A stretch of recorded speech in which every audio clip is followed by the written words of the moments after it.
Alors, Lorenzo et Marco, merci infiniment d'être avec nous ce Merci soir. à vous. Donc, vous êtes les créateurs Delphine aussi.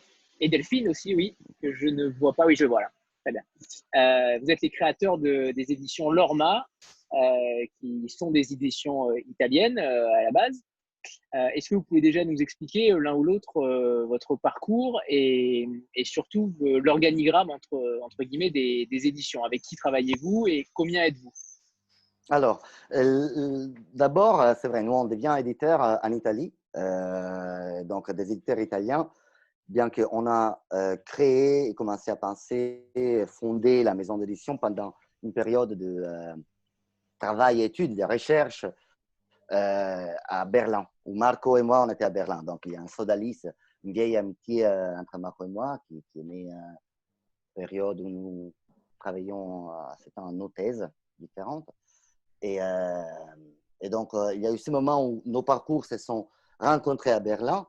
On a passé 2 ans, pour moi, c'était les 2 ans après Limoges, donc un milieu très différent par rapport à Limoges, où j'étais le plus jeune de tous les gens que j'ai fréquentés, parce que j'ai travaillé à la fac, j'ai enseigné de la littérature comparée à Limoges, et j'avais habité à Paris d'abord pendant de longues années, où j'avais commencé à faire mes travaux de recherche, ATR, lecteur, ATR et tout ça, à Paris 3, où j'ai fait ma thèse d'ailleurs, en littérature comparée. Après, j'ai eu mon poste à Limoges, et de là, le parcours qui m'a mené après à Berlin pour cette période d'études. Et à Berlin, il y a Marc aussi. Marco et moi, on travaillait à cette époque ensemble en collection d'essais de littérature comparée, donc de la littérature secondaire, des essais sur des travaux sur Kafka, des travaux sur Thomas Mann, des travaux sur Laforgue et tout ça. Et on faisait un travail sur un texte très beau, une sorte de grand parcours de littérature à partir de la littérature grecque jusqu'à nos jours, fait par un poète italien qui s'appelle Paolo Febbraro. Donc, on travaillait sur ce texte avec Paolo à distance, mais Marco et moi, on habitait ensemble à ce moment. Et on allait se coucher en parlant de littérature, on se réveillait les matins en parlant de littérature. On a traduit entre-temps 2 poètes, un poète américain qui s'appelle Stephen Dunn et un poète irlandais qui s'appelle Kieran Carson. 2 poètes très différents, mais très difficiles tous les deux. On les a traduits ensemble. L'expérience de traduction en commune avec Marco, c'était formidable pour moi, que j'étais déjà traducteur, Marco aussi. Moi, j'avais aussi enseigné de la traductologie, c'était mon domaine. Donc, à l'intérieur de la littérature comparée, la traductologie, c'était mon domaine particulier. Donc, enseigner la traduction, la théorie de la traduction, pas que la pratique, mais surtout la théorie. C'est une discipline très liée à la linguistique. Et donc, à Berlin, dans ce milieu littéraire qui est notre appartement, à Kreuzberg, un très joli quartier de Berlin, on décide que cette chose qu'il y a entre Marco et moi, cet dialogue perpétuel qui concerne les arguments qui nous intéressent les plus fortement, les plus passionnément, c'est quelque chose de très précieux qu'on veut garder. On y a retrouvé là-dedans peut-être pas un bonheur, que c'est un mot immense, mais certainement quelque chose avec beaucoup d'essence. Donc, l'essence de nos journées était très dense en travaillant ensemble dans ce contexte amical, intellectuel. Et ça, c'est rare. Quand on rencontre ça, c'est qu'on rencontrait les grands amours quand on est très romantique. Donc, c'est dire, on s'est dit, non, on ne peut pas renoncer à ça. On avait l'impression de faire de la recherche littéraire dans nos repas, dans nos petits déjeuners, dans nos soirées jusqu'à tard, dans une petite boîte qu'il y avait à côté qui était devenue notre bureau, plus fortement que dans d'autres milieux, comme par exemple les milieux universitaires, qui est super rigoureux et très intéressant, mais parfois on est un peu lié, disons, le parcours est établi par exemple, les financements de recherche qu'on a reçus Si l'UFR a reçu un financement pour travailler sur les relations entre l'espace urbain et la littérature, c'est sur ça qu'il faut travailler, disons, non? Il y a toute une partie administrative dans le milieu universitaire que parfois on oublie, et c'est par contre très, très important. Et donc là-dedans, on s'est dit, faisons quelque chose de tout ça, de cette passion commune de la culture de Marco, des compétences qu'on avait acquises et tout ça. Et de là qui est né, qui a commencé à naître l'hypothèse de laisser, de quitter nos travails, nos travaux, les différents travails de l'un et de l'autre. Donc pour moi, je travaille à la fac, Marco était chercheur et libraire avec une librairie à Rome, et s'est lancé dans cette aventure. L'aventure d'une maison d'édition de littérature pure, donc de ce genre comment dire, d'un point de vue du marché, c'est un marché très particulier, celui de la littérature, parce que ce n'est pas forcément un marché facile à reconnaître. C'est qui définit que ce livre est un livre qui a une grande valeur littéraire plutôt qu'un livre de littérature nombriliste sans aucune valeur? C'est la critique. La critique a des temps qui sont des temps plus longs, plus fatigantes aussi que les temps du marketing, par exemple. Donc, on s'est dit, nous, on peut essayer de faire ça si on y croit pour de bon, si on croit à ce qu'on fait. Si on ne pense pas, par exemple, aux lecteurs comme des enfants qui vont croire que chaque livre qu'on va publier est un chef-d'œuvre. Donc, si on évite d'écrire de tous nos livres que c'est des chefs-d'œuvre, si on établit une relation adulte avec les gens qui vont nous suivre, et surtout, bon, ça c'est un des aspects, si avec nous, on invite à travailler avec nous des gens qui sont compétents et si possible mieux que nous encore, ce qui n'est pas trop difficile à trouver, à vrai dire, hein. Et quand même, on a trouvé des gens super.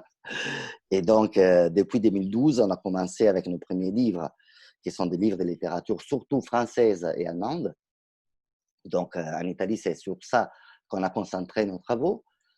Et en même temps, on avait besoin de quelques titres un peu plus, si vous voulez, sexy, entre guillemets, pour les libraires, parce que les auteurs qu'on importait en Italie étaient connus en France, étaient connus en Allemagne, mais pas du tout en Italie. Et donc, pour un libraire, accepter un livre des gens comme même, disons, même quelques classiques qu'on a pu faire dans la littérature française, Marcel Aimé, Julien Gracq, c'est des gens qui sont complètement connus en Italie. Annie Ernaux était complètement inconnue en Italie. Ou du côté allemand, Uwe Jonsson, Günther Warra, enfin, je pense aux premiers titres qu'on a publiés. Donc, on avait besoin de quelques auteurs, de quelques titres connus par les libraires, avec une idée suffisamment forte à les convaincre à accepter dans sa librairie le produit de cette nouvelle maison d'édition. Et c'est là qu'est née la collection qui, après, cette année, enfin, finalement, on est arrivé à exporter en France. Mais j'ai parlé vraiment beaucoup trop, je m'excuse. C'est l'effet du confinement. Vous voyez, on ne se parle pas beaucoup, je veux dire, on a repris à se parler, donc je m'étais, et voilà, je m'en vais, j'écoute. C'est très bien, c'est très bien. Pardon, À noter que j'étais allé au Festival du Livre à Turin, et c'est vrai qu'Annie Ernaux était bizarrement, j'étais surpris de la voir énormément dans les stands. Donc je pense que oui, Lorma Editor, en tout cas à mon avis, a fait du bien à l'Italie, en tout cas pour Annie Ernaux. Il y oui, a des chances. dans d'autres stands. On est le seul éditeur d'Annie Ernaux en Italie. Donc, tu es passé dans notre stand. Sûrement, Ah ouais? mais il y a 2 ans, donc je ne vous connaissais pas encore, mais forcément, oui, il y a de fortes chances. Donc c'est un drôle de destin. Marco, Bien. alors on a décidé de se tutoyer avec Oui, oui, Lorenzo, très hein. Voilà. Ouais. Est-ce que tu veux en dire davantage, par exemple, sur comment vous avez pu lancer cette collection en France, notamment, si ça a été long, si ça a été dur? Ça a commencé avec, on faisait tous les salons internationaux, tous les festivals, et là-bas, on a parlé avec des collègues éditeurs. Il y avait beaucoup d'intérêt pour la collection. Il y a des éditeurs qui nous ont demandé s'ils pouvaient l'acheter. Ça s'est passé aussi avec des éditeurs polonais, avec des éditeurs portugais, avec des éditeurs français. On a parlé avec Lorenzo et on s'est dit, on peut le faire nous-mêmes. On a une relation avec la France, on est un éditeur qui travaille beaucoup avec la France. Et on s'est dit, on veut voir si c'est possible de l'exporter. On pensait que cette idée qui est née, comme Lorenzo a raconté, c'est né en Allemagne. L'idée, ça a très bien marché en Italie et ça pouvait marcher très bien aussi en France. Et c'était, je dois dire, je crois que ce n'était pas si difficile que ça. On a fait une très, je crois, belle présentation et on a cherché ce qu'on cherche, c'est un diffuseur, un distributeur. Et on avait des possibilités et on a trouvé le meilleur écoute et le meilleur partenaire possible, je crois, dans Harmonia Mundi. Et c'est comme ça que quand on a parlé avec Harmonia Mundi, on a compris qu'on pouvait vraiment porter ce projet en France. Et on a commencé à penser les titres, on a commencé et on a eu la première conversation avec Harmonia Mundi, l'impression qu'on aurait un très bon intérêt en France. Et on commence à le voir maintenant. Maintenant, on vient d'une période très particulière. Les livres sont sortis, il y a eu le confinement. Maintenant, tout recommence et on a l'impression que ça recommence très, très bien. Et on a pensé que en France, c'est une chose que peut-être vous savez mieux que nous, il y a une relation très forte avec les classiques, plus fort qu'en Italie. En Italie, il y a une histoire très particulière. Non? Les romans arrivent très tard en Italie. Et vraiment, le grand art populaire, ça passe pour l'opéra, ça passe pour les mélodrames, ça passe pour des autres formes, pas par la littérature. En France, vous avez enseigné les romans à tout le monde et il y a cette forte connexion avec les classiques. Et ça, comme Lorenzo l'expliquait, c'est une collection qui présente dans une façon très particulière, par les lettres, on va en parler, les classiques. Et on a pensé peut-être pour ça, ça pouvait nous donner ça pouvait être peut-être se former une relation encore plus forte avec les plis en France qu'en Italie pour cette relation très différente qu'on a avec la tradition littéraire en France, en respect à l'Italie. Harmonia Mundi, juste, je le précise parce que je ne sais pas si tout le monde le sait, c'est le diffuseur qui est à Arles, dont le siège est à Arles. Donc ça, c'est bien aussi que Arles soit rentré dans notre existence. C'est une partie de la France qu'on avait et j'avais personnellement fréquenté moi. Et d'ailleurs, c'est encore un cas très particulier. C'était de la pure chance parce que Delphine habitait à Arles juste avant de venir à Rome. Elle a fait un parcours particulier que si elle aura envie d'expliquer, mais qui l'a amenée à Rome. Et donc, elle est arrivée au moment où nous étions en train de penser les éditions Lorma. Qui c'est vraiment le couronnement d'un parcours, faire ce passage en France, le passage pour le pli avec la collection. C'est avoir commencé à être éditeur en Italie et là, disons, faire ce passage. De quelque façon, il n'y a rien de plus naturel pour l'esprit de la maison d'édition, pour le parcours de Marco, les miens en particulier, je veux dire en particulier parce que les âmes de la maison d'édition, c'est qu'ils ont, Marco et moi, on est une seule personne avec deux têtes, mais pour l'extérieur, on se présente plutôt comme… moi, je suis plutôt les côtés français, Marc plutôt les côtés allemands de la maison, ce qui n'est pas forcément vrai dans la réalité des choses, mais c'est pour… c'est moi qui ai vécu plus longuement en France. Et donc, être là, l'envie qu'on a, tout ça, c'était pour revenir à vivre en France. Et pour l'instant, ça fait des longues années que je n'ai pas passé tout ce temps sans venir en France. C'est depuis les mois de janvier, non? Ah oui. Oui, c'est fin janvier. Bon, c'est horrible. Bon. Oui, comme le François disait, il y a une vocation européenne, disons, de la maison d'édition. Et alors, c'est très beau pour nous d'être maintenant un éditeur bilingue et peut-être aussi trilingue, on va voir dans le futur.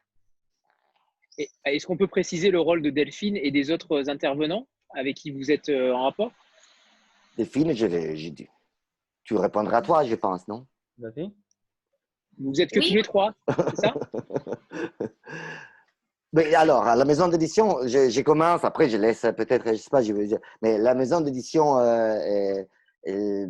française est la maison d'édition italienne, parce que tout le monde ici est francophone. Donc, il y a à la base la maison d'édition italienne avec Delphine qui s'occupe particulièrement de plusieurs aspects de la maison d'édition. Oui, exactement.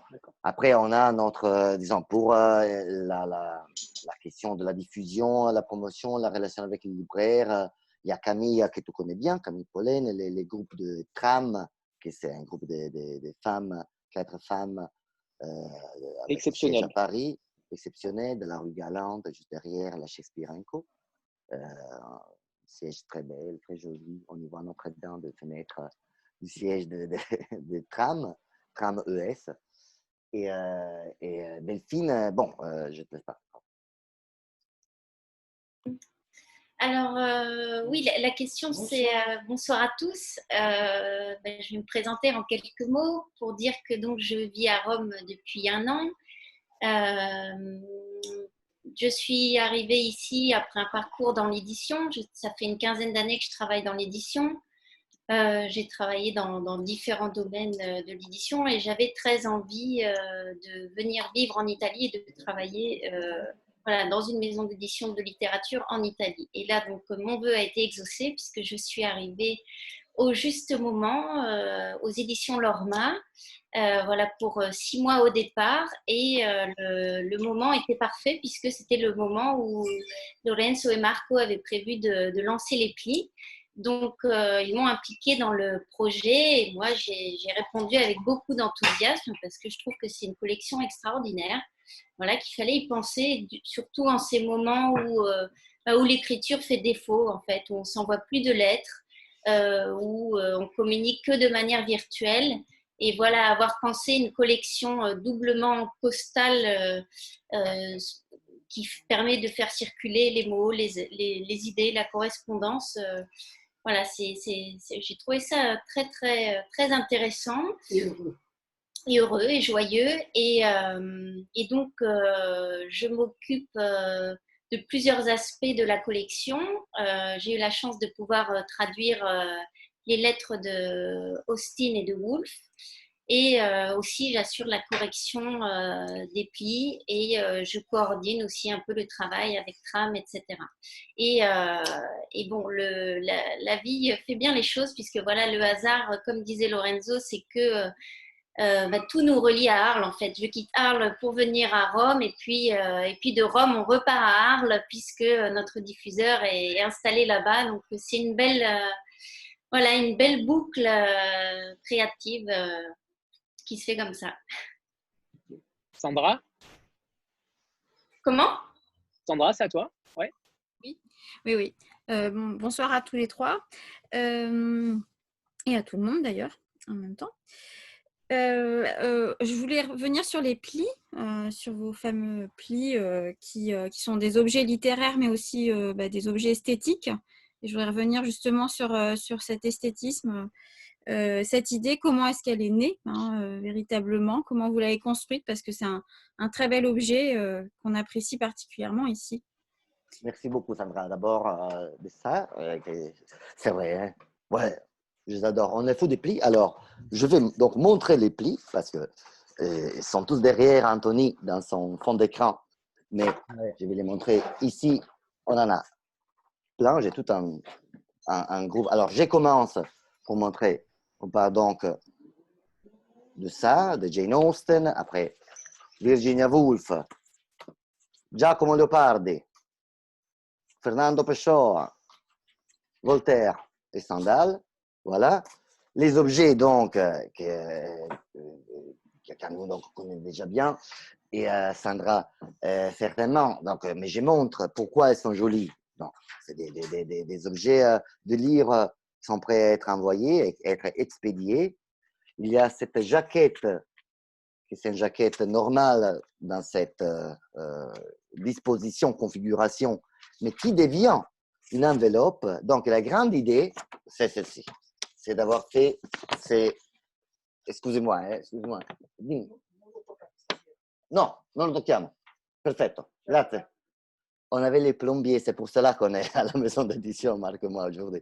On avait les plombiers parce qu'on a eu une perte d'eau. Et donc, voilà, elle est partie. Et voilà, c'est ça la grande idée, à vrai dire, c'est avoir fait ça. C'est-à-dire y mettre ce morceau de papier en plus dans la jaquette qui va fermer comme une enveloppe le pli. À vrai dire, on a fait plein de prototypes. On avait pensé à une enveloppe, à mettre le papier autrement, mais non. Disons, cette formulation-là, cette forme, c'est celle qui rend le pli prêt à être expédié. Ici, il y a l'espace pour l'adresse. On peut écrire, je ne sais pas si Benoît de Bordeaux peut écrire à quelqu'un à Rome, par exemple, et envoyer un pli de l'Orme directement à Rome. On a fait les premiers tests, on les avait fait pour la version italienne, donc qui s'appelle I Pacchetti, qui c'est tout à fait pareil. On avait envoyé un peu partout, mais les premiers en particulier, on avait envoyé à Paris. Donc, c'est comme si c'était déjà écrit quelque part qu'on aurait dû les faire circuler en France aussi. Et on disait que l'idée, c'est venu en Allemagne, et c'est vrai parce que moi, j'étais le fier propriétaire d'une camionnette, d'une grosse camionnette, vieille et glauque, à vrai dire, mais que j'avais utilisée pour déménager de Limoges à Berlin, parce que je m'étais aperçu que ça coûtait moins cher de l'acheter que de la louer.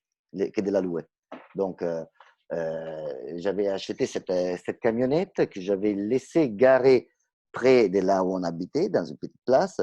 J'étais en parfaite bonne foi. Je veux dire, moi, j'étais sûr et certain que je pouvais la garer là-bas, jusqu'au moment donné où, dans notre boîte à lettres de Marco et moi, sont commencés à arriver tous les amendes. Donc, à la 7e amende, j'avais plus envie d'ouvrir la boîte à lettres parce que c'était une catastrophe à chaque fois donc, que j'avais garé. Parce que là, j'ai arrêté, évidemment. Mais les temps d'arrêter de la garer là dans la place. Et donc, on s'est dit, c'est vraiment, ça va pas. Je veux dire, on recevait que cette amende-là, que les cartes postales de la mère de Marco. L'art moyen de Naples, typiquement italien, qui est retour à la maison, retour en Italie, c'était vraiment terrible. Bien, mon fils, Bien, oui, mon fils. où tu es, voilà, exactement, qui n'avait pas envie de recevoir. Donc, on a évoqué cette phase de la vie. Moi, je suis né en 1974, donc je suis le plus âgé, je pense, ici à peu près, quand même. Et c'est quand même, moi, quelqu'un d'entre vous, certainement, hein, je ne suis pas le seul, a vécu le moment où on recevait, pendant l'été, les cartes postales des amis. Et ça, c'était super. Moi, au collège, 3e année du collège, j'avais commencé donc à les collectionner. Et parce que, hein, et donc, à partir de ce moment-là, pour quelques années au lycée, après, quand je suis devenu trop grand, vers mes 16, 17 ans, je ne le demandais plus parce que ça me faisait un peu naze. Mais avant, disons, de mes 12 à mes 16 ans, je demandais aux amis de m'envoyer les cartes postales et moi, je les envoyais beaucoup. Et c'était une véritable joie de recevoir des lettres, des cartes postales, même avec écrit des petites choses, des choses qu'on peut écrire à cet âge.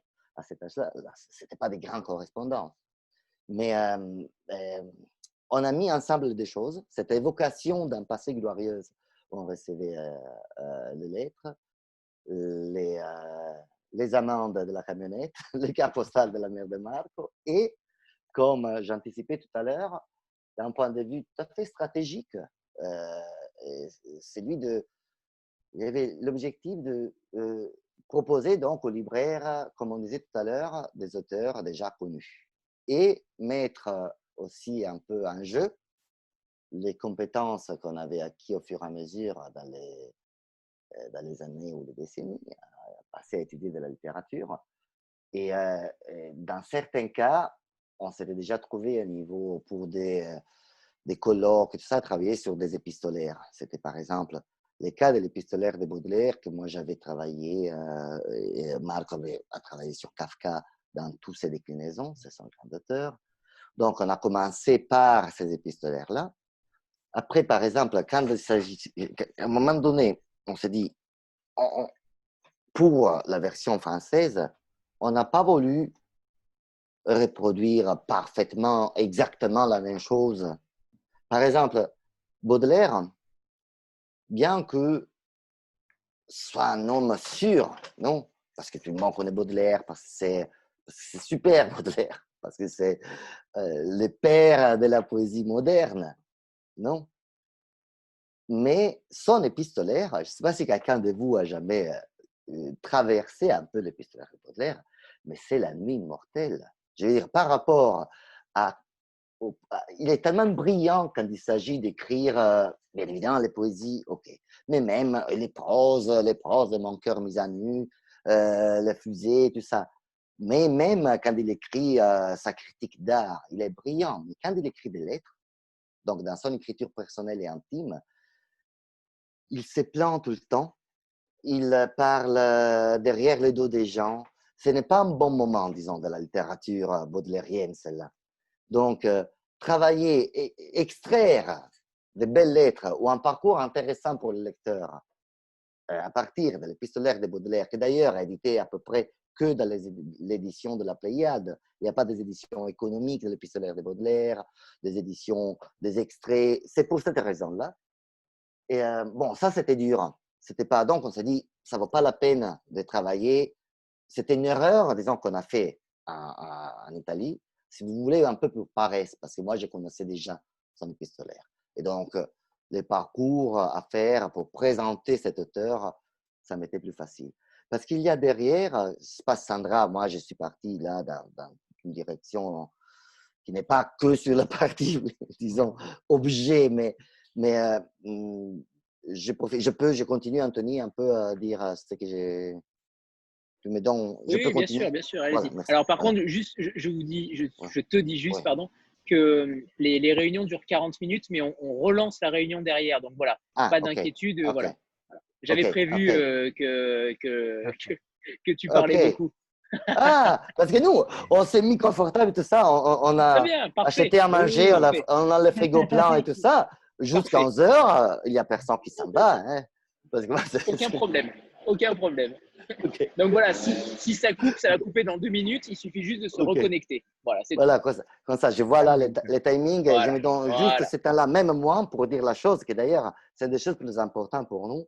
Il y a une vocation qu'on appelle entre nous iconoclaste dans les paquets, dans les plis. Qu'est-ce que ça veut dire dans ce cas iconoclaste? Ça veut dire essayer de donner à travers les parcours de lettres qu'on propose les différents auteurs, une image nouvelle de ces auteurs. Donc, loin de stéréotypes qu'on peut avoir, des idées reçues qu'on peut avoir sur ces auteurs-là. Par exemple, dans le cas de, prenons, là, je prends, bon, Stendhal, c'est moins vrai. J'ai fait un exemple que pour nous, les Italiens, c'est le plus clair dans l'absolu. Donc, ce sera un peu moins clair dans l'immédiat pour vous. Mais Leopardi, c'est le grand poète de la littérature italienne après Dante, disons. Il y a Dante dans le XIVe siècle, et après, dans la littérature moderne et tout ça, c'est Leopardi. Il n'y a pas un autre si important que ça. Non où est la Bergamasca? Elle est partie ou je ne me rappelle plus son nom, qui est de Bergame. Voilà. Alice au pays des livres. Alice, tu confirmes que c'est Leopardi? Si, confermo. Non, Sì. donc, comme tous les poètes qui sont si connus que ça, less than a minute, bon, on le travaille à l'école, et à l'école, on apprend qu'il est le grand pessimiste. Que Leopardi porte malheur parce qu'il a beaucoup souffert. C'est le poète de la douleur et tout ça. Donc, si on connaît vraiment ces grands génies de la littérature de tous les temps, européenne en particulier, on sait que Leopardi n'était pas un pessimiste, mais c'était un homme qui a vécu avec une intensité très forte. Il a toujours poursuivi le bonheur, et pour cela, il était aussi beaucoup malheureux. C'est ce qui arrive à les gens qui cherchent d'être heureux, être malheureux. Ce qui nous arrive quand on est ado. Je le fais vite, mais c'est vraiment une chose qui pour nous, c'est très important. Donc offrir un service culturel, que c'est, disons, la mission d'un éditeur, non? Bon, on peut dire que la mission d'un éditeur, c'est publier ou bien vendre des livres. OK. Mais si on prend au sérieux le projet, on offre un service culturel. Et c'est un service. Tu n'es pas l'auteur, tu n'es pas le libraire, tu n'es pas l'imprimeur. Donc, qu'est-ce qu'il fait l'éditeur même, non? Il y met tout ça, disons, l'intention, par exemple, l'idée d'un projet, d'un parcours, essayer d'être quelqu'un de fiable vis-à-vis des lecteurs, non? Donc, tous les soins, avoir des traductions soignées, tout ça. Mais aussi, donc, l'intention culturelle dans ce cas, c'est celle de prendre des grands auteurs sur lesquels on a des idées qui se sont, de quelque façon, cristallisées, incrustées, comme le pessimiste Leopardi, qui était bossu, et alors le pauvre porte malheur. Ce genre de choses-là. Il y a plein de blagues dans les lycées italiens sur Leopardi. Et dire, écoutez, Leopardi écrivait des lettres sur le bonheur qui étaient magnifiques. Et donc, on a choisi les lettres sur le bonheur de Leopardi. Prenons Nietzsche, Friedrich Nietzsche, le philosophe allemand, très sérieux, grave, sévère, ce qui a été comme sa philosophie, c'est une philosophie difficile, ce n'est pas la porte d'entrée dans la philosophie de Nietzsche, au-delà de la beauté de son écriture, est difficile, non? Est étroite. Mais on peut avoir l'image d'un homme tellement sévère et en plus c'était un célèbre misogyne, comme d'ailleurs le cas de Baudelaire. Et donc on a choisi dans le cas de Nietzsche des lettres qui étaient plus liées à son parcours existentiel, dans ce cas sa relation avec les femmes, pour révéler que cette image-là est en grande partie fausse, cette image du grand misogyne, du grand de l'homme qui ne parlait, qui ne s'adressait qu'aux hommes, est pour la plupart fausse. Voilà. Donc, à chaque fois, l'intention, c'est celle de donner une image nouvelle, une porte d'entrée nouvelle sur ces auteurs. Et voilà. Et Sandra, je t'ai répondu à moitié. Mais dans tout cas, disons, l'objet physique, ça va avec l'idée qu'il y a derrière, l'idée éditoriale. Non, c'est un accouchement compact, si on peut utiliser cette expression. Donc, c'est un seul accouchement créatif, celui des plis. Avoir ensemble les contenus et toute la partie qui contient ces contenus particuliers. Voilà. Fabrice? Oui, bonjour. Donc, d'abord, je voulais dire que, comme je m'appelle Fabrice Del Dongo sur Instagram, j'ai lu cet après-midi le Stendhal et je me suis vraiment régalé à le lire. Ça a été un vrai plaisir. Alors, j'ai vu que c'était un recueil de lettres choisi par Lorenzo Flabi. Et je voulais, donc, par vous, Lorenzo. Et donc, je voulais savoir si, pourquoi vous avez choisi ces lettres-là en particulier, parce qu'il y en a tellement. Comment vous avez fait pour choisir ces lettres-là? Parce que, vu l'immensité des lettres, comment vous avez fait pour choisir celle-ci? Et puis, je voulais aussi en profiter pour vous demander quels étaient les auteurs français que vous publiez, les auteurs contemporains, parce que vous avez parlé des auteurs plus classiques, enfin, comme Annie Arnaud, même si elle est contemporaine, mais elle est assez classique. Quels étaient les auteurs français contemporains que vous publiez en Italie? Ok. Alors d'abord, j'apprécie beaucoup les Fabrice Del Dongo. Et on se tutoie, Fabrice, si tu me Pas de permets. problème. Donc, Pas de problème. voilà. Alors, Stendhal, c'était exactement le contraire comme expérience de Baudelaire. Je veux dire, le mois que j'ai passé à travailler sur Baudelaire pour traverser son épistolaire ont été, comme je vous disais, et j'anticipais tout à l'heure, un peu des mois de déception, non? Donc, où je me suis pas mal ennuyé. Voilà. Stendhal, c'était le contraire, parce que, comme tu sais bien, donc, ces lettres sont presque toujours magnifiques. Stendhal, Henri Beyle était quelqu'un qui était toujours au niveau de Stendhal. Donc, l'homme, c'est on le voit de ses lettres, l'homme était toujours à ce niveau d'intelligence, de grandeur d'âme, d'esprit, de générosité, ce qui est rare. Je veux dire, au fur et à mesure, dans ces années, en travaillant sur les épistolaires, parfois, en connaissant l'écriture intime des gens, on est resté un peu déçu. Ce n'est pas que le cas de Baudelaire, parce qu'on se dit, bon, d'ailleurs, les grands auteurs, c'est leurs œuvres plus encore que les personnes, donc c'est évident. Il y a aussi une déontologie, euh, donc faire attention à ne pas publier un matériel délicat comme une lettre qui n'était pas censée être publiée selon disons, l'intention de l'auteur. Ça, c'est sûr. Mais dans les cas des Stendhal, on peut prendre à peu près au hasard et on trouve que de belles lettres. Alors, la sélection, dans ce cas, le critère, c'était celui de prendre un peu une sorte de best of. Donc, le mieux de différents, donc une crestomatie vraiment, le mieux de différents déclinaisons de Stendhal. Il y a le Stendhal familial, c'est lui qui écrit à Pauline, à sa sœur. Et rien que ça, moi, je trouve toutes les lettres à Pauline sont magnifiques. Lui, il était le tuteur de sa sœur cadette, donc lui, il était l'aîné. À la fin du 18e, disons, ce n'est pas encore le moment où les femmes ont tous ces droits, non? Et lui, il laisse une liberté énorme, voire c'est lui qui la pousse à être libre. Quand elle veut se marier, et donc on a inséré les lettres qui regardent le mariage, elle veut faire un mariage, disons, normal, bourgeois. Mais Stendhal, Henri Beyle, c'est bien que sa sœur est beaucoup plus intelligente que ce connard, c'est pas moi qui le dis, c'est Stendhal même, qu'il a intention de marier, que c'est un homme normal, un homme qui l'obligera à elle, à Pauline, à tricoter, à passer ses journées à tricoter. Alors, il lui dit, pense, les temps que tu vas tricoter des chaussettes, tu pourras lire 200 pages. Alors, qu'est-ce que c'est mieux? Lire 200 pages, t'es cultivé en lisant 200 pages ou passer tout ce temps à tricoter? Mieux, va-t'en, ne reste pas là, viens, rejoins-moi en Italie. Parce qu'il était italien, il était en Italie, amoureux de l'Italie, amoureux de Milan d'ailleurs, comme il a écrit sur son tombeau, gravé sur le marbre.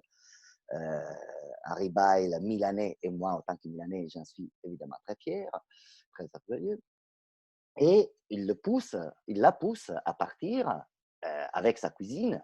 Et tout ce parcours, ce voyage, il lui dit où aller, quand tu es à Florence, va dans cette auberge. Non, toutes ces parties-là, Fabrice, moi, j'ai trouvé que c'est vraiment des conseils, une sorte de TripAdvisor fait par Stendhal à sa sœur qui l'invite à voyager tout seul avec sa cuisine en Italie à la fin du 18e.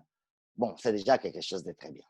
Après, il y a par exemple les Stendhal intellectuels plus purement, plus liés, disons, à l'image de l'écrivain Stendhal. Alors, c'était important d'y mettre les lettres à Lord Byron, donc au grand poète de l'époque, connu au théâtre de la Scala, ou sinon les Stendhal amoureux. Et là aussi, on aurait pu choisir, tu as raison, il y en a tellement plein. Et donc, mais c'était même pas si difficile que ça, à vrai dire. Parfois, c'était difficile de choisir, se dire, est-ce que c'est mieux cette lettre-là ou cette autre. Mais après, les histoires qu'on a choisi de raconter, les histoires d'amour des Stendhal, comme tu as vu, c'est souvent des histoires où c'est surtout lui qui est follement amoureux, où il exprime toute sa passion. Il Ce y a n'est une pas lettre, il y a une vraiment. lettre, il y a une lettre incroyable justement qu'il envoie à une de ses maîtresses. Ouais. Il s'attend à ce qu'elle va le quitter et du coup, il écrit lui-même la lettre pour l'aider à le quitter en fait. C'est Ça, c'est un incroyable. C'est chef-d'œuvre. avec 2 ans d'avance, il Si. se propose de lui écrire directement la lettre c'est C'est un incroyable. chef-d'œuvre, ça. C'est Oui, lui-même qui se incroyable. dit, oui. Donc, il s'écrit la lettre où Oui, elle lui tu dit, vas me quitter. oui, je préfère si on reste amis, et tout ça. Ça, c'est. Bon, vraiment, dans le cas des Stendhal, travailler sur l'épistolaire des Stendhal, je peux le dire de façon un peu emphatique, mais ça m'a rendu une personne meilleure. Alors que travailler sur les épistolaires de Baudelaire, pas du tout. J'étais plus mesquin. Alors que le temps, Marc, Omette et moi, qu'est-ce que j'étais sympa à fréquenter quand j'ai travaillé sur Stendhal. Ah oui, oui.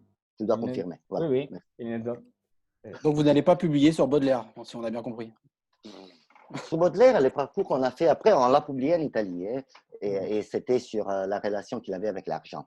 La partie que j'avais trouvée plus intéressante, c'était que Baudelaire, il était de quelque façon, on dit, non, c'est un des topos de la critique littéraire sur les fleurs du mal, qui ont été les premiers livres de poésie, non, les premiers projets de livres de poésie. Walter Benjamin, les critiques allemands, écrira sur Baudelaire dans cette direction-là. C'est les premiers qui ont intégré les concepts du marché, parce qu'il écrit pour un public bourgeois par rapport au Parnassien dont il fait référence, qui était ce point de référence à lui.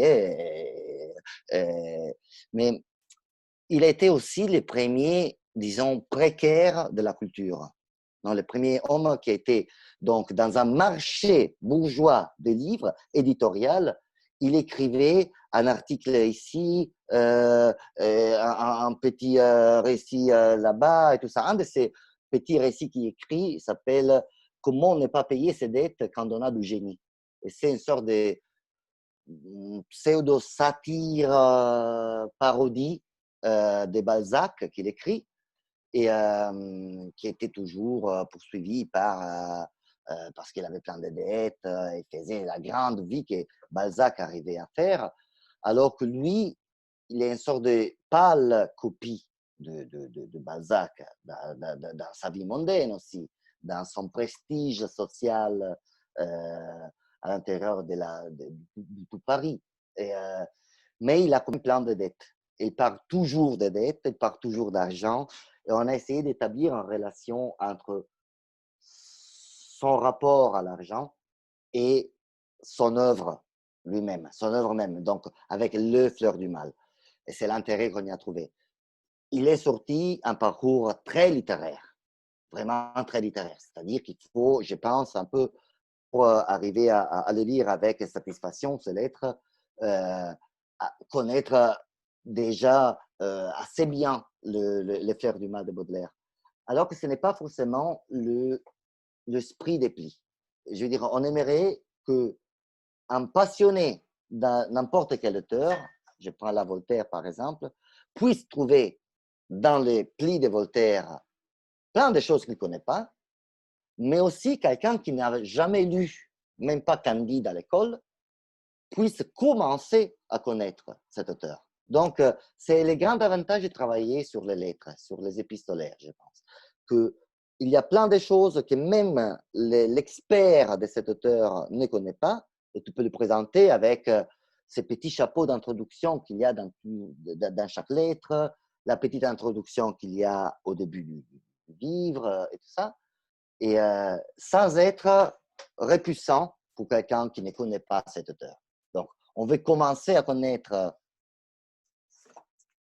Virginia Woolf, on peut commencer par ça, si on n'a pas envie de s'y mettre dans ses romans. dans Mrs. Dalloway, dans Orlando, qui parfois sont, je ne sais pas, on peut réputer difficiles, disons. On peut commencer à comprendre déjà un peu quelle personne elle était. Voilà. Anna? Ah, bon, il y aurait, pardon, juste que Fabrice m'a aussi demandé la question sur les auteurs en fait. Marco, si tu veux répondre toi, comme ça, moi je mettais parce que j'en peux plus de moi-même. Ah, si tu vois, ok. Les auteurs que tu pas en français, on est les éditeurs notamment de Bernard Quirini, qui est l'écrivain des récits exceptionnels. On a édité l'année dernière Kauter Adimi, le Non-Richesse, Qui avait gagné le prix Renaudot, justement. Exactement. Non, je me suis trompé. Non, les Goncourt, l'achat de l'Italie. Ça, les Sillons qui avaient gagné le Renaudot. Valérie Manteau. Valérie Manteau. Et après, on est éditeur de Manuel Pagano, que ceci se sort demain en Italie. Et ça, c'est un livre sorti pour POL. Pour POL. C'est super, c'est difficile, hein? Ouais. C'est de la pure littérature, mais c'est beau, c'est beau. Oui. On va oublier Paul Costan, Jacques Torrens, Les Pradis, que c'est un livre qu'on a adoré, qui parle vraiment de cette Paris. La collection s'appelle Kreuzville, la collection où on fait les livres allemands et français, qui c'est cette crase entre Kreuzberg à Berlin et Belleville à Paris, qui sont ces quartiers qui pour nous parlent vraiment de l'Europe contemporaine, de l'Europe aussi dans laquelle on veut vivre. Et Les Pradis, c'est vraiment la description de cette vitalité de ce monde-là. Et c'est un livre formidable, l'histoire d'un cinéma qui devant l'histoire d'un microcosme. Et ça, un livre que les Italiens ont beaucoup aimé. Ça, on a beaucoup parlé aussi de ça. Et alors là, je montre aussi Kauter Adimi, qui s'appelait Nos Richesses, voilà. Et on vient de publier, oui, on est très fiers de Frédéric Pajac, qui est cette... Je ne sais pas si vous connaissez, c'est génial. Vous connaissez, c'est génial. C'est écrivain et aussi illustrateur. Et ce sont des livres très particuliers qu'il a réinventé, disons, l'essai graphique, on dit. Pas les romans graphiques, mais essai graphique. Et c'est un livre sur Walter Benjamin qui l'a souvenu de mentionner. Et c'est un peu la vie de Frédéric Pajac mêlée avec la vie de Benjamin. C'est un grand projet. Ce sont 10 livres. On va publier les premières fois. Et oui, en France, ils sont sortis à 9 jusqu'à là. C'est publié par un noir sur blanc. Donc, une édition suisse, à vrai dire. Alors que... après, aussi David Bosque, j'y tiens, à mentionner David, qui était sorti chez Verdier, La Clairefontaine, ça s'appelle. Donc, déjà, les auteurs, les éditeurs parlent, si tu veux, Fabrice, là, c'est difficile, évidemment, mentionner tous les livres, mais bon, il y a des éditeurs, des grands éditeurs comme Gallimard, au Seuil, bien sûr, mais aussi... POL ou Verdier, c'est des éditeurs qu'on aime beaucoup. Vertical aussi, c'est un bel éditeur avec lequel on a travaillé très bien. On a même publié un livre de Yves Pagès qui était sorti chez l'Olivier, par contre, qui est l'éditeur de Vertical. Donc, c'est tous des éditeurs qui ont un esprit de recherche, disons, qui nous intéresse beaucoup. Après, il y a de la recherche aussi dans les grands éditeurs, évidemment, même chez Gallimard, des éditeurs avec tous les blasons, avec... tout le prestige qu'il peut avoir. Mais parfois, il y a une sorte d'effervescence qu'on trouve dans des éditeurs comme, je ne sais pas si POL, par exemple, vous voyez, POL, bon, il publie Emmanuel Carrère. OK, Emmanuel Carrère vend beaucoup, mais il publie aussi plein d'autres auteurs qui ne sont pas très faciles à vendre. D'ailleurs, je ne sais pas combien d'exemplaires sont vendus. Mais je peux reconnaître dans un livre de POL, souvent, pas toujours, parce qu'on fait des erreurs parfois, ou parfois on fait des expérimentations qui ne vont pas dans une direction tout de suite reconnaissable, mais on reconnaît quand même cette initiative, cette invention culturelle d'un éditeur. dont je parlais tout à l'heure. Et chez d'autres cibles éditoriales, non, parce que c'est le livre qui est important, bien sûr. Donc, un livre peut être super sorti chez Stock, chez Flammarion, chez Albin Michel et tout ça, bien sûr. Mais c'est bien quand on voit un parcours. Et souvent, les livres qu'on fait viennent des éditeurs français qu'on estime beaucoup dans ce sens-là. Anna? Pardon, Marco, allez-y. Non, non, seulement ce sont des livres où il passe beaucoup de choses dans la langue. Il y a cette attention qui après, ça devient une attention à la traduction en italien, évidemment. Et c'est ce qu'on vous, David Bosque, ils sont tous des auteurs qui travaillent vraiment beaucoup sur cette question de la langue, qui c'est la chose entre les plus importantes pour la littérature. Anna? Oui, bonjour. J'espère que vous m'entendez. C'est bon. Je voulais vous demander, Marco et Lorenzo, quels sont les grands classiques, ou peut-être même pas classiques, mais quels sont les livres français qui vous ont fait justement aimer la littérature française? Marc, vas-y, toi d'abord, que je suis curieux de connaître ta réponse, que je ne sais pas. Je sais, mais je ne suis pas sûr. Oui. C'est difficile. Je dirais, pour commencer, vraiment Stendhal. Le rouge et les noirs, c'est la possibilité d'écrire le bonheur. Moi, je suis, disait Lorenzo, le passionné de Kafka, qui c'était vraiment l'autre côté complètement, la capacité de décrire la desperation, la solitude, de décrire des choses qui sont les choses pour lesquelles on n'a pas de mots. Et c'est pour ça qu'on est désespéré, parce qu'on ne trouve pas les mots pour construire, bâtir le monde. Et Stendhal, c'est vraiment l'autre côté, cette solarité, cette capacité de vraiment c'est dans la cirrhose de Parme, quand Fabrice c'est dans la prison et c'est le moment plus heureux de sa vie parce qu'il est amoureux. Ce sont des pages incroyables. Et de l'autre côté, moi, je suis très, très passionné de Flaubert. Et ça, c'est vraiment, et pas seulement des romans, vraiment de l'épistolaire, de les lettres.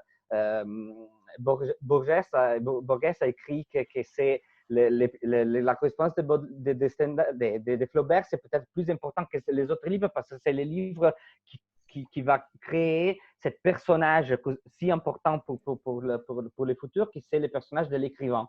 L'écrivain comme les grands prêtres de la littérature de l'écriture, qui doit vivre pour écrire. Les lettres qu'il écrit à Louis Collet pendant qu'il écrit Madame Bovary sont vraiment incroyables. Et cette perfection de la phrase, quand il écrit, il y a une lettre où il écrit qu'il a mis 10 jours pour écrire une page. Il dit, c'est pas encore si bien que ça. Et c'est cette disons, religion du travail littéraire, ça m'a passionné quand j'étais plus jeune que ça et que j'ai trouvé cette discipline de l'inspiration que j'ai trouvé super. Et après, on pouvait dire notamment Proust et beaucoup les poètes, Valéry, Rimbaud. Rimbaud, ça a été... mais tu ne peux pas tout dire, parce que sinon, moi, j'en ai plus là. D'abord, je vous le dis standard, je ne peux plus le dire là. Après, mais Rimbaud aussi, je peux... Mais Romain Gary? Non. Ma copine est grande passionnée de Romain Gary. Moi j'aimais beaucoup... Ça compte pas. C'est vrai. Ça compte pas. Non, je l'ai lu très tard à travers elle. Mais j'ai l'impression que c'est pas si connu que ça en Italie, peut-être. Je ne sais pas. J'ai l'impression que c'est pas... Oui. Oui, pour ni l'un ni l'autre fait partie, Romain Gary, des grands romans de la formation, disons. Pour moi, c'est très facile, je l'ai dit, je dirais juste le deuxième livre que j'ai acheté dans ma vie, c'était Les Fleurs du Mal. Donc, je n'ai déjà parlé tout à l'heure. Donc, certainement Baudelaire, et après, c'était la découverte de la poésie. Pour moi, la découverte de la poésie est la poésie française, même pas la poésie italienne. Donc, la poésie, c'est la poésie française, pas la prose. Mais et c'est vraiment le deuxième livre que j'achète, c'est mon édition de Fleurs du Mal en italien, avec moi, je faisais semblant de savoir le français, que je ne connaissais pas du tout. Donc, je disais en italien, à côté, je disais. Voilà, j'ai appris un peu par cœur quelques poèmes sans savoir le français, avec, je vous laisse imaginer la prononciation. Déjà maintenant, mais je vous laisse imaginer à l'époque ce que c'était. Et après, juste, je tiens à citer qui est un des livres qui ont été vraiment importants pour moi. Et ça, c'est une fierté vraiment. J'en suis devenu éditeur. Donc, c'est Les Rivages des Syrtes de Julien Gracq. Donc, Les Rivages des Syrtes, c'est un livre mais magnifique à partir.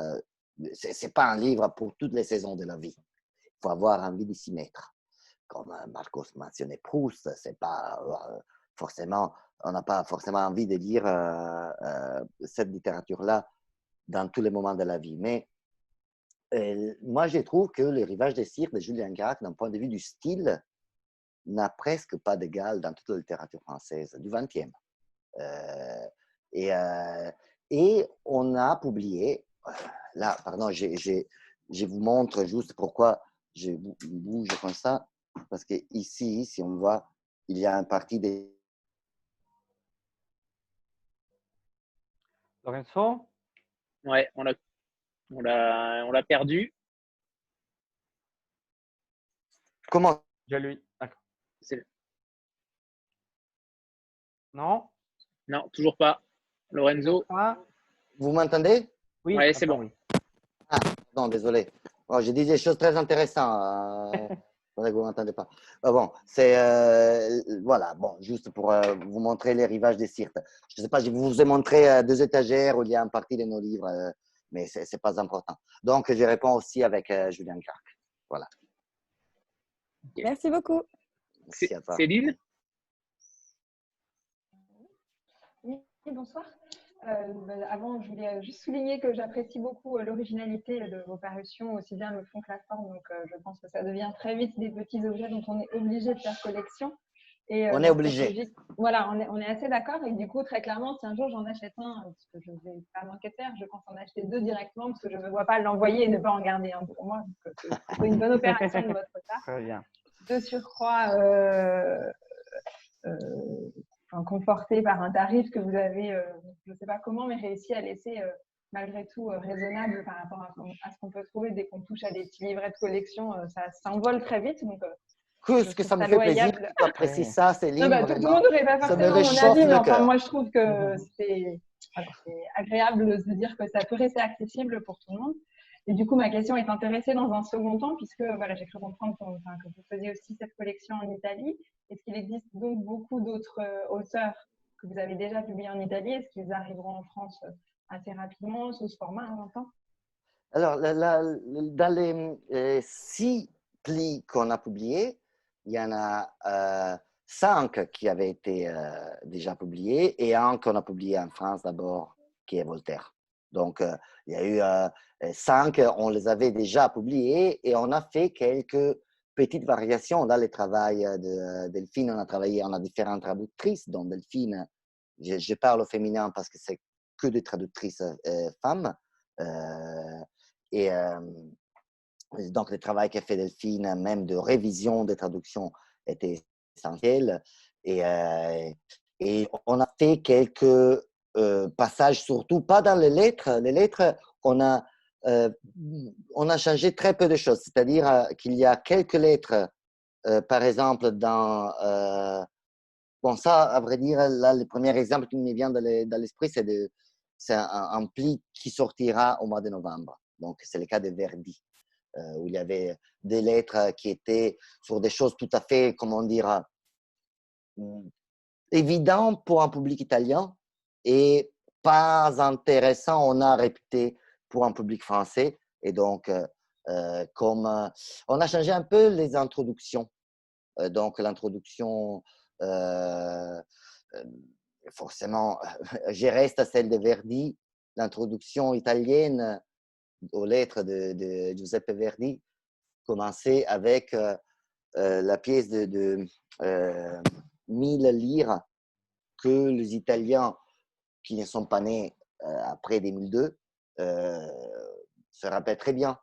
Et c'était avec les beaux visages de Verdi, c'était la grande icône verdienne. Et ça ne dit rien, évidemment, en français, donc on a un peu changé. Et sinon, on pense qu'on fera tous les auteurs qu'on estime être intéressants pour le public français qu'on a déjà publié. Et il y aura, comme le cas de Voltaire, des auteurs qu'on publiera d'abord en France et peut-être qu'on ne fera pas en Italie. Ça, c'est une chose, c'est une chose où, disons, notre avis vaut exactement le même de quelqu'un qui qui ne travaille pas dans le secteur. C'est-à-dire, on peut se tromper très facilement. On peut se dire, par exemple, mais oui, écoute, Italo Svevo, qui c'est un écrivain italien qu'on a décidé de ne pas faire, par exemple, en France. On se dit, parce que ce n'est pas intéressant pour un public français. Peut-être, au contraire, ça peut intéresser beaucoup. On était surpris, si vous voulez, par l'intérêt qu'il y avait autour de Pessoa dans les premiers cycles qu'on a publiés. L'intérêt que pour l'instant, on peut évaluer qu'à partir des mises en place chez les libraires. C'est la seule donnée qui a un peu de sens dans les données qu'on a à disposition maintenant dans toute l'opération de pli. C'est-à-dire que les données des ventes, c'est difficile. Vous voyez, les plis étaient censés sortir le 19 mars.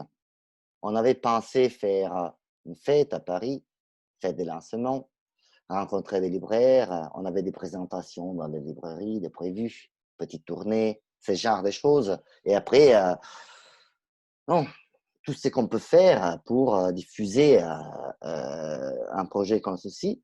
Et bon, vous savez, les 16 mars, les librairies ont fermé. Donc, mais par contre, les plis étaient déjà arrivés, aux 80% étaient déjà arrivés dans les librairies. Donc, on n'a même pas pu arrêter, disons, complètement la diffusion de plis pour dire, écoute, on va faire le lancement, je sais pas, à la mi-juin, quand les librairies seront tous ouvertes et on sera plus tranquille par rapport au Covid. Ou même se dire, comme d'autres éditeurs ont fait, non, renvoyer à septembre, au mois de septembre, toutes les sorties qui étaient prévues au mois de mars, avril, mai, tout ça. Donc, c'est tout particulier. Mais on sait qu'il y a eu un intérêt. Donc, la mise en place, ça veut dire que les libraires ont décidé de ces 6 titres. Il y en a qui ont acheté, disons, si vous voulez, le présentoir qui est ici. Voilà, que je vous montre, que vous pouvez voir dans certaines des librairies.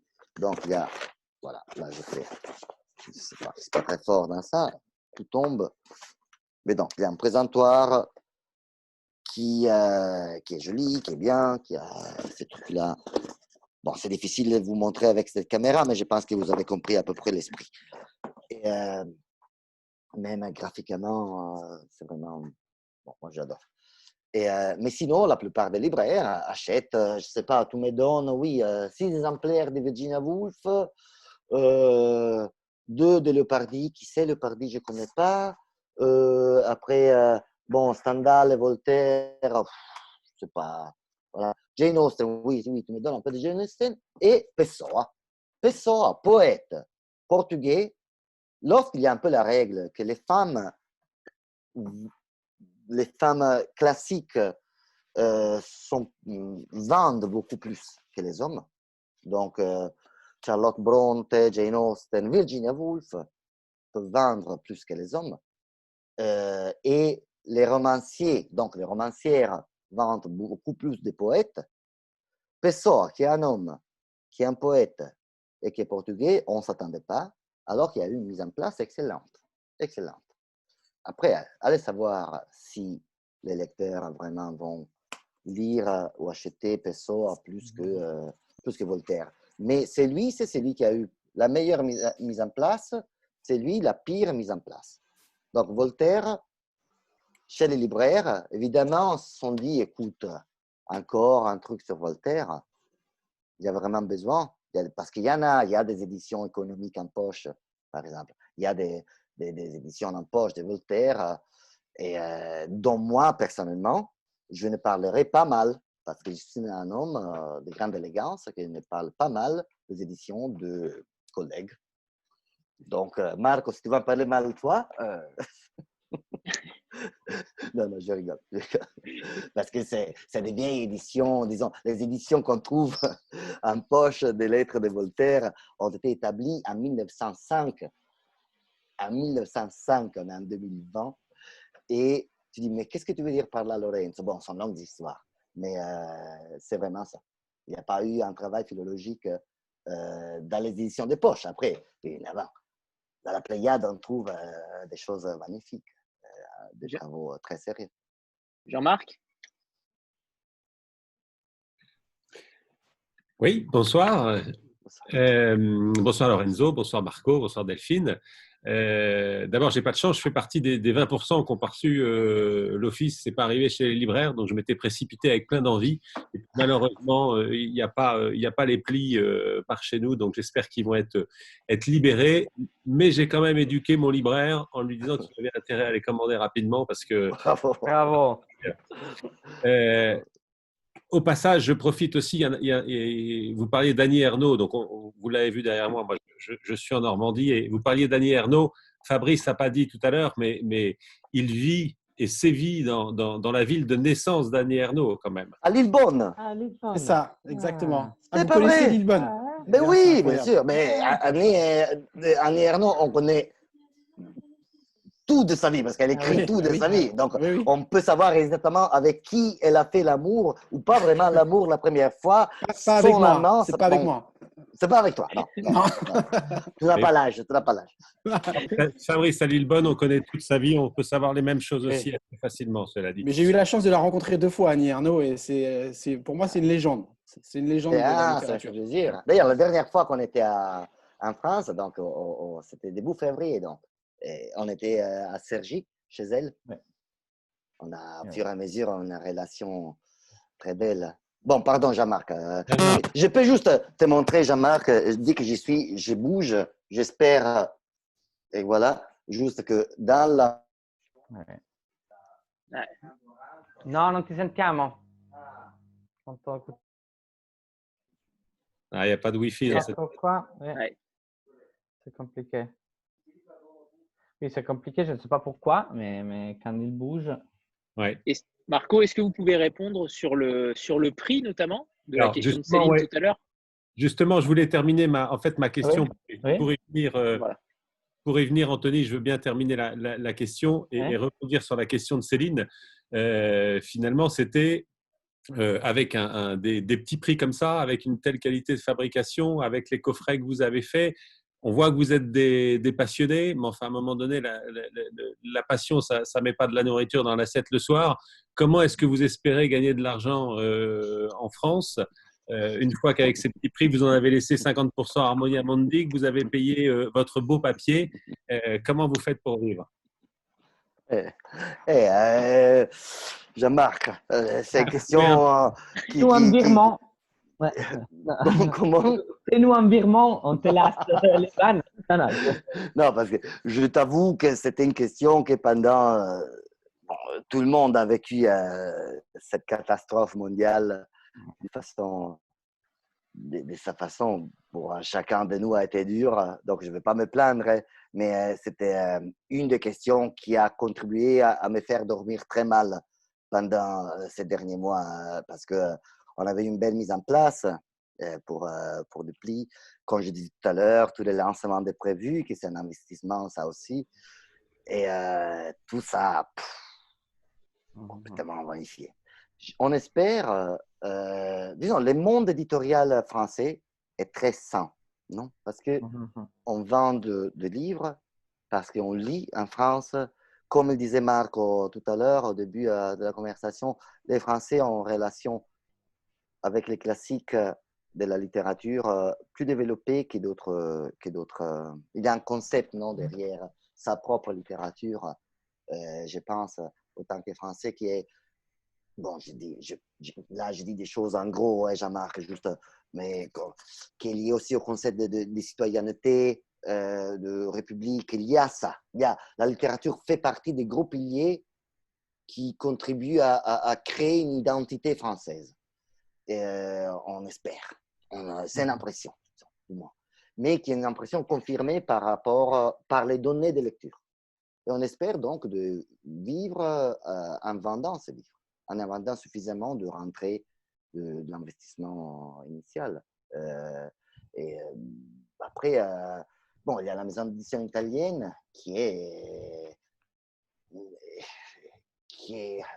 bizarrement marche assez bien. Je dis bizarrement dans la mesure où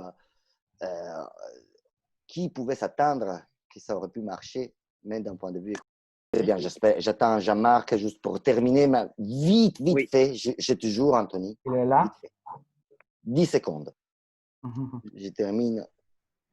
Il est là, il est là. Là, je suis Là, là. Jean-Marc, voilà, tu as changé de position sur mon écran. Donc, et non, la maison italienne, pour l'instant, marche. Et moi, je reste raisonnablement optimiste. Bon, personne n'avait prévu cette situation-là, bien sûr.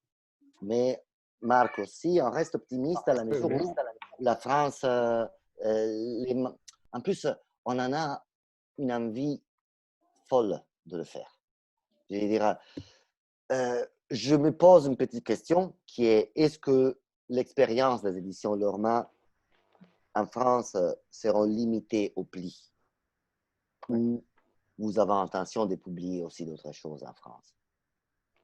Et je pense que c'est fort probable. On n'a pas, pour l'instant, on a un plan éditorial qui concerne les plis. Donc, il y aura 6 plis qui vont sortir au mois de novembre. Donc, un autre groupe de 6 plis. Ce n'était pas comme ça qu'on l'avait prévu au départ. On avait prévu de faire sortir 2 plis au mois de juin et 4 plis et 3 plis, pardon, au mois de septembre. Ça, c'était le projet. C'est même, pardon, je me lève, c'est qu'on avait mis sur le catalogue, catalogue qu'on avait préparé, tout ça. Mais après, avec le Covid, tout a changé. Et donc, on s'est dit, on va faire sortir 6 plis au mois de novembre. Ce seront des épistolaires qui sont dans ce cas tous déjà sortis en Italie. Donc, sûrs, qui ont bien marché, de beaux travaux. Et voilà. Après, on a du prévu pour le 2021. Il y aura à un moment donné la question, est-ce qu'on veut aussi publier d'autres auteurs, des auteurs par exemple de la littérature italienne en France? Pourquoi pas? Ou même de la littérature française. Je dis au hasard, hein. David Bosc, c'est un auteur dont moi je serais très fier d'être éditeur s'il aura envie de, je sais pas, aller aux éditions Lorma à la place de Verdier, avec lesquels il a une super relation. Donc, c'est juste un exemple. C'est pas le cas d'Annie. Je ne pense pas que devenir éditeur en France dernière, non. C'est trop demandé. C'est trop demandé pour l'instant. C'est suffisant d'être les éditeurs en Italie. Mais quand même, les mondes de livres peut marcher économiquement. Peut marcher. On ne devient pas riche, ça c'est sûr. Mais on peut se soutenir. On peut soutenir payer les salaires, les loyers. On peut le faire. Après, on va voir.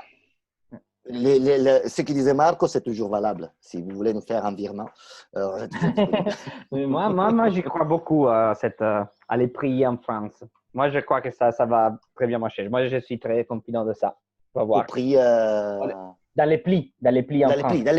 Dans la collection en France, ça a très bien marché en Italie et je crois que ça peut marcher encore mieux en France. Moi, je suis très confident qu'on devient pas riche, mais presque. Je fais un virement sans problème contre plein de livres dès qu'ils arrivent. Et j'ai entendu Marco sur la correspondance de Flaubert. J'en achète, promis, je signe pour 20 d'un coup à envoyer. Ok, très bien. Elle? Oui, bonsoir. Moi, j'ai une question assez traditionnelle que je pose à chaque fois. C'est où est-ce que vous imprimez et sur quel type de papier en fait vous imprimez? Est-ce qu'il y a un choix de particulier de papier pour les plis par rapport à ce que vous imprimez d'habitude? Oui, le papier est crucial pour les plis parce que ce papier s'appelle, bon, c'est tout en italien, hein, s'appelle Carta Materica Federigoni. Donc, Federigoni, c'est un grand producteur de papier. C'est la La Ferrari, Materica, ouais, la Mercedes, disons. la Mercedes, la Ferrari Pardon, ouais, de ouais. cartes. Pas peut-être la Ferrari parce que Ok. c'est pas Italien. la. C'est pas si élitaire que ça, oui, c'est vrai. Ouais, non, c'est quand même. On parle de prix là, c'est pour cela, parce que ça coûte. Ah oui, oui. Le papier interne, je ne me rappelle même pas parce que c'est un papier normal, ordinaire. C'est toujours Federigoni, mais C'est Federigoni, c'est la oui, Woodstock. la Woodstock, oui. Voilà, voilà. Et non, l'Arena, pardon, l'Arena. La Woodstock, c'est pour la couverture. Ah oui, c'est vrai. La Woodstock, c'est pour la couverture, l'Arena, c'est pour l'intérieur. Mais c'est ceci qui fait la différence, que c'est la Materica Federigoni. Après, on aime beaucoup ces petites couvertures qu'il y a à l'intérieur, qui sont, je sais pas, à chaque fois, c'est des dessins faits par nos graphiques. Voilà. Et on a imprimé tous les plis dans les mêmes imprimeurs qui étaient les 5e. Donc, au 5e imprimeur de plis, on a trouvé le super imprimeur qui connaît très bien le travail qui est à Città di Castello, que c'est dans l'Ombrie. Ombrie, on dit? Umbria. Ombrie, non? Ombrie, au-dessus de la Toscane. Donc, c'est là qu'on imprime nos livres et on ne changera jamais parce qu'ils sont super. Il y a, mine de rien, c'est très facile de se tromper avec un pli, beaucoup plus facile qu'avec un livre traditionnel. Pour imprimer ça, si vous voulez, un livre traditionnel, bon, ce n'est jamais facile, ce n'est jamais ordinaire, c'est des travaux artisanaux qui peuvent être parfois cachés des parties ultra difficiles qu'on ne peut même pas imaginer. Mais ça, s'il y a une demi-millimètre de différence sur le pliage, le livre ne va pas se fermer. Donc, c'est un travail vraiment de grande perfection. Et donc, gloire à Città di Castello, qui est notre imprimeur. Rita? Oui, alors rebonjour à tous. Alors, de mon côté aussi, je tiens à vous dire que votre collection est juste magnifique.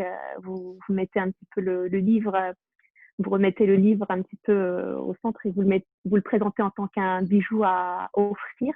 Et c'est mieux quand on quitte un petit peu le virtuel pour vous laisser quelques mots. Donc, j'ai hâte de les avoir déjà, comme a dit Céline, pour les envoyer ensuite.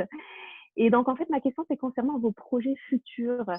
Est-ce que, vous avez répondu un petit peu en partie par rapport à des classiques qui seraient à publier un petit peu plus tard, mais est-ce que votre stratégie est de rester uniquement sur des classiques ou est-ce que vous avez aussi des objectifs pour vous diversifier, pour proposer peut-être d'autres produits autres que les plis ou qui seraient d'ailleurs, j'en suis certaine,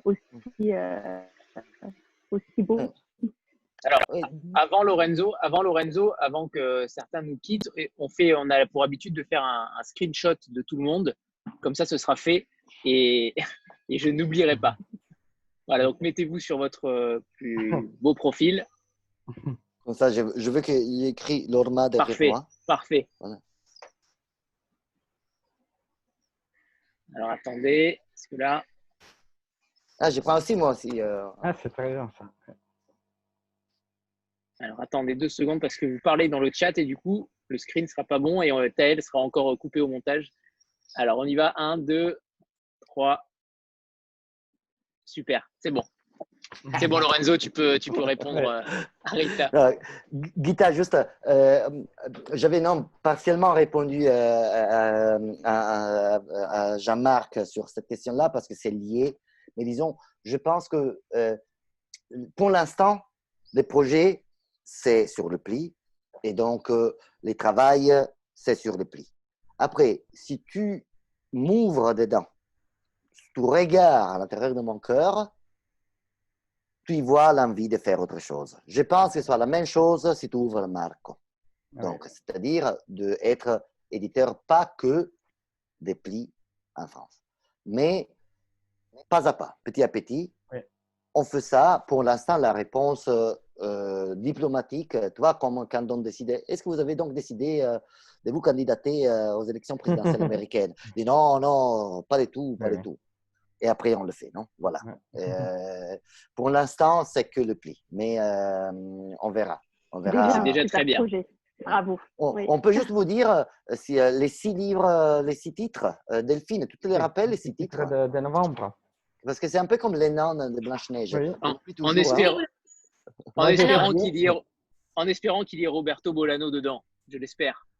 Et non, il y aura donc les 6 pas pour l'instant.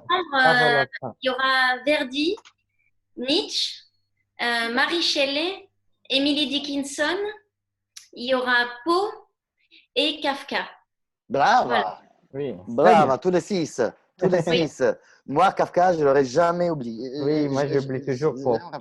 Ah oui, avec Poe, ça sera particulier parce que ça sera un cas où il n'y a pas les lettres. Lorsque c'est le 10e, il n'y a pas les lettres, mais le thème est toujours postal. On a décidé de faire ça. Donc, c'est le 10e, sera plus grand, sera le double des pages. Et à la place d'y mettre donc, les lettres, c'est une opération, disons, de célébration, disons. Et on y met donc son récit, le plus célèbre, à thème postal, que c'est la lettre volée. Donc, dans une édition noir sur noir, d'une beauté. Bon, j'ai hâte de vous le montrer, mais ce ne sera pas avant le mois d'octobre quand on sortira de l'imprimeur. Eva, merci. Oui, bonsoir à tous. Moi, j'avais une question assez générale.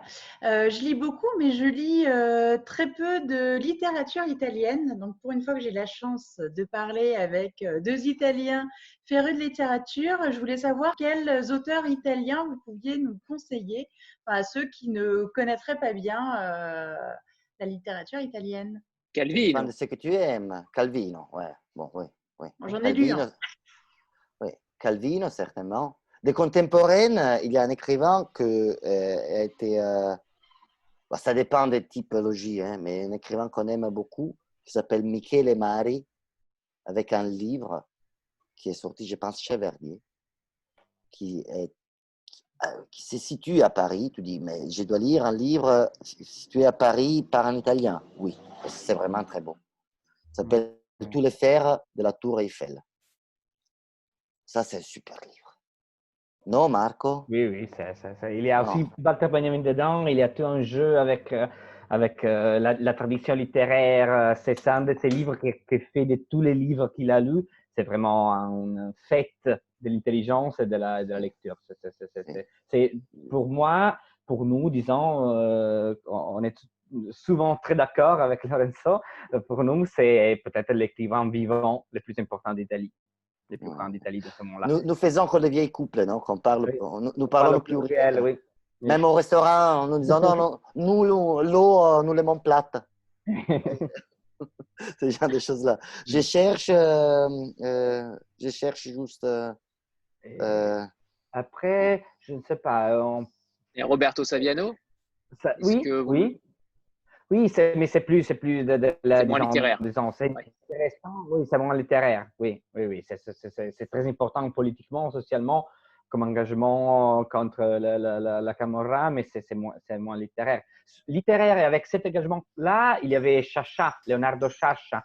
Et ça, ce sont des polars, mais des polars très littéraires qui parlaient pour la première fois dans la littérature italienne de la mafia. Et ça, je trouve qu'il y a des choses qui sont incroyables bien écrites. Oui. Sciascia, c'est toute cette littérature du sud de la Sicile, c'est ça une histoire presque, encore une autre histoire de l'Italie. Et ça, c'est très intéressant aussi. Bufalino, c'est aussi... Et Barrico, peut-être?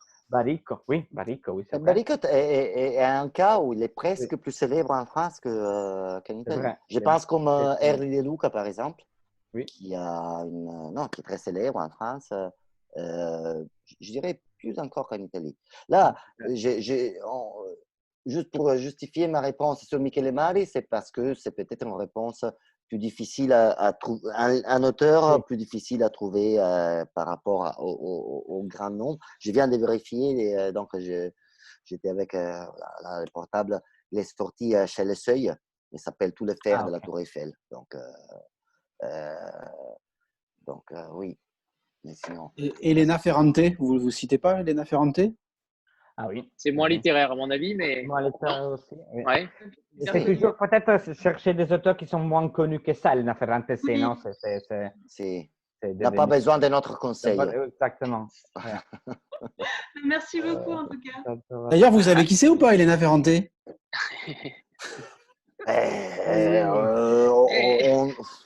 On le, un On le peu, on devine. le sait. Oui, on le devine. C'est Elle est dans la pièce à côté. Non, C'est pour ça qu'il n'y a pas de Wi-Fi d'ailleurs dans la pièce d'à côté. Exactement. Non, mais c'est un peu un secret. On le sait désormais. Ouais. On sait. Mais d'ailleurs, nous, on trouve que c'est génial l'idée qu'on le sache. Quand on ne savait pas du tout, c'était encore mieux. Donc après, il y a eu des enquêtes, même un peu nulles, non, des journalistes qui sont allés enquêter sur les comptes bancaires des gens liés à la maison d'édition, comme s'il s'agissait d'un criminel. Je ne sais pas si vous êtes au courant. C'est une histoire dont je parle même. Ça ne fait pas honneur au journalisme italien. Ils ont fait tout un truc comme s'il s'agissait de trouver, je ne sais pas, les comptes secrets des Bin Laden pour découvrir que sur les comptes bancaires d'une traductrice de la maison d'édition EO, qui est la maison d'édition italienne, donc d'Elena Ferrante, il y avait eu, elle était passée, je ne sais pas, de 30 000 euros par an, je ne sais pas, j'ai dit des chiffres hasard, à 3 millions d'euros. Donc, du coup, voilà, c'était Elena Ferrante. Et déjà, on soupçonnait que c'était une personne possible. Elle s'appelle Anita Rai et c'est tout à fait probable. C'est elle, oui, probablement c'est elle. C'est elle. C'est une traductrice de la maison d'édition qui avait écrit quelques livres déjà d'abord et qui a trouvé cette figure exceptionnelle de l'ami génial. Super. Oui. C'est les rêves. Pour un éditeur, en plus, c'est super parce que quand le festival l'invite, tu dis, non, elle ne peut pas venir parce que nous, on a ce souci avec Annie Ernaux, par exemple. On reste à toute une quantité, tout le monde voudrait avoir Annie Ernaux en Italie. Donc, les grands festivals, le petit festival, la librairie et tout ça. Et la pauvre, elle vient 1 ou 2 fois par an, mais elle ne peut pas vivre en Italie, elle ne peut pas aller tout le temps, être tout le temps en Italie. Il y a les gens qui se vexent parce que c'est la 3e fois que je l'invite. Oui, je sais, mais tu habites en Calabria. C'est difficile pour elle de venir à Taormina, les pauvres de Taormina, en Sicile. Je ne sais pas si vous connaissez, c'est une très jolie ville, mais c'est difficile d'y arriver. C'est tout en vertical. Annie a été opérée au genou, aux hanches. Elle ne marche pas bien. Évidemment, elle n'ira jamais à Taormina, mais comme si c'était personnel. Non, ce n'est pas personnel. Voilà. J'arrête. Anna? Alors, j'avais une question de Laura qui a dû partir plus tôt. Elle voulait savoir pourquoi le nom Lorma. Pourquoi vous avez donné ce nom à votre maison d'édition? Qu'est-ce que tu en penses, Anna? Je peux te le demander personnellement de ces noms-là? Qu'est-ce que ça t'évoque? Ça Je t'évoque sais pas. quelque J'ai chose? pas de notion d'italien comme ça. Je Non. sais. Je Non, sais sans pas. savoir, justement. Si tu vois, parce que là, tu sais que nous sommes italiens, donc voilà. L'édition Lorma, en elle-même, ça pourrait être... c'est forcément en italien? En italien, ça veut dire empreinte. Je savais pas, l'empreinte je du sais pied. pas du tout, ouais. Non, Ouais. je sais, j'ai pas eu d'idée. Je savais même pas au début que c'était italien avant de vous rencontrer. Donc, Non. j'avais pas de. Non, je sais pas. Ça, oui. C'est un signe du zodiaque, non? Non, c'est juste c'est l'empreinte du pied. Si vous voulez, c'est les sillons de la traduction de la tradition littéraire qu'on suit. Donc, se mettre sur dans le sillon d'une tradition littéraire ou éditoriale du XXe qui existe.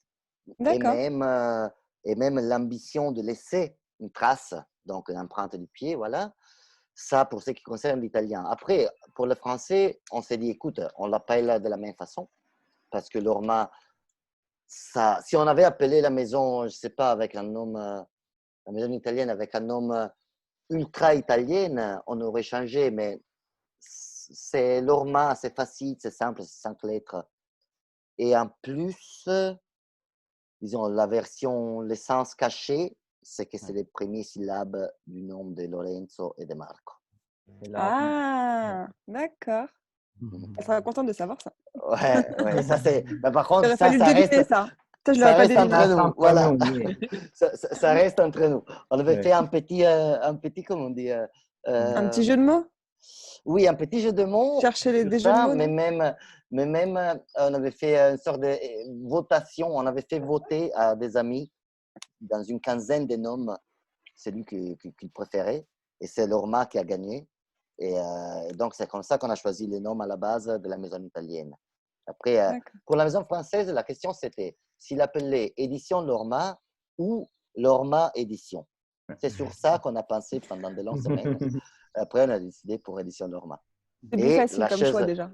Oui, c'est plus facile. C'était pas facile le nom de la collection, par contre. Ouais. Le nom de la collection, on a voté.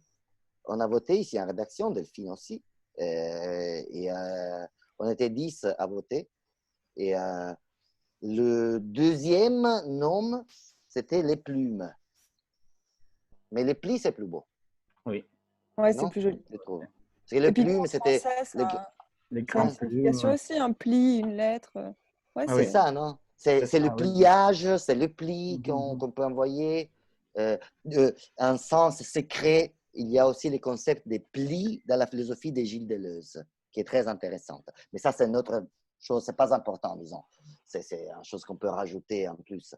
Mais les plumes, c'était plus traditionnel. Il faut dire juste qu'on était donc 10 à voter et 8 personnes ont voté pour les plis, 2 personnes ont voté pour les plumes. Et les 2 personnes qui ont voté pour les plumes, c'était Marco et moi. Ah oui. Je vous jure. Oui. On est des démocrates. Ouais, on a largement perdu. Donc, voilà. Et je suis. Oui, tant mieux. C'est largement mieux le pli. J'arriverai pas à concevoir cette collection comme les plumes. C'est le pli, c'est sûr et certain. Alors, j'avais une question technique, c'est-à-dire que la Poste en France est pas très, très sympathique dans l'envoi des lettres. Est-ce qu'on doit mettre une enveloppe ou sans enveloppe? On doit envoyer sans enveloppe. Est-ce qu'il n'y a pas de risque de s'abîmer? Pour moi, c'est sans enveloppe. C'est sans enveloppe. On a essayé, ça sont toujours arrivé aussi en France. Delphine aussi a fait beaucoup de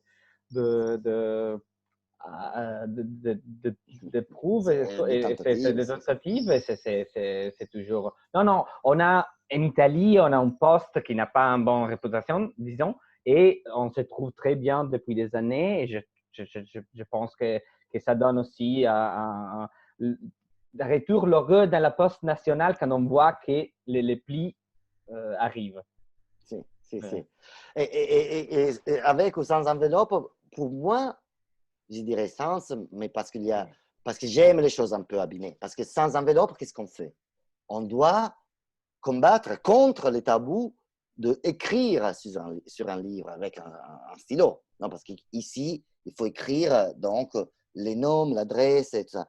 Mais c'est une façon, je pense, comment dire, de vivre l'objet, de personnaliser, de vivre l'objet. Et si s'abîme la jaquette, c'est un peu comme une trace de la vie, laissée sur le visage de quelqu'un. Comme là, il m'échappe le mot. Comment ça se dit ce que j'ai ici? Les rides, voilà. Oui, c'est un peu comme les rides, des rides sur un visage, non? Qui contribuent à rendre la chose plus vraie, non? Oui, tu arrives avec une histoire. Moi, Lorenzo l'a dit, libraire, et j'étais notamment libraire d'occasion. et j'ai trouvé les livres d'occasion, je les trouve super. On trouve la personne qui a souligné les mots. On a déjà un autre niveau de lecture dans les livres parce que quelqu'un l'a déjà vécu. Et avec ça, c'est la même chose, je trouve. Oui, ce n'est pas trop abîmé, c'est un peu abîmé. Oui, en plus, dans ma librairie personnelle, les livres qui m'angoissent le plus sont des livres qui sont encore parfaits. Ah oui. Parce qu'on comprend que je ne les ai même pas ouverts. Donc, les jours où je vais mourir, j'espère le plus tard possible, les gens qui vont déménager de chez moi, mais il n'avait jamais ouvert Marcel Proust. Regarde, il y a toute la recherche parfaite. Donc, tu vois, comme ça, s'il arrive un peu abîmé, on peut dire... Et après, les papiers Fedrigoni ne s'abîment pas. Voilà, exactement. Ça. Et lavable. Lavable. Dans la machine à laver. Et alors, j'avais une autre question sur la littérature en Italie. Est-ce que les Italiens lisent beaucoup? Est-ce qu'ils lisent différemment qu'en France? Quand j'étais allé au Festival du Livre à Turin, j'étais surpris de voir autant d'engouement pour la littérature. Est-ce que c'était quelque chose qui est assez inédit avec ce festival-là ou c'est assez récurrent?